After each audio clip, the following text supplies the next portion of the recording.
Hi friends, case on பண்ணி வானலி வச்சு தேவையான அளவு நல்லெண்ணெய் ஊற்றி நல்லா ஒரு கைப்பிடி வெள்ளை உளுந்தை பொன்னிறமாக வறுத்து எடுத்துங்க. நம்ம உளுந்து சட்னி தான் இன்றைக்கி செய்ய போகிறோம். அது வெள்ளை உளுந்து சட்னி ரொம்ப ரொம்ப ஹெல்த்தி உடம்புக்கு. வெள்ளை உளுந்தில் கஞ்சி, கூழ், வடை, வெள்ளை உளுந்தில் என்னென்ன நம்ம செஞ்சு சாப்பிட்றோமோ அந்தளவு ஹெல்த்து. முதுகு வலி, மூட்டு வலி, எலும்பு வலி எல்லாத்துக்குமே வெள்ளை உளுந்து ரொம்ப ரொம்ப ஹெல்த்தாக இருக்கும். நம்ம வாரத்தில் ஒரு நாள் உளுந்து சட்னி எடுத்துங்க.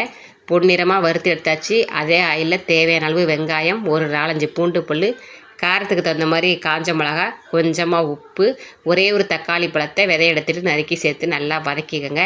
வதக்கிக்கிட்டு மிக்ஸி ஜார் எடுத்து வச்சுக்கோங்க. வறுத்து வச்சுருக்க உளுந்தை சேர்த்துட்டு தக்காளி வெங்காயத்தை சேர்த்துட்டு கொஞ்சமாக புளி சேர்த்துட்டு தேவையான அளவு தண்ணியை ஊற்றி கரன்னு மட்டும் அரைச்சி எடுத்து வந்துடுங்க.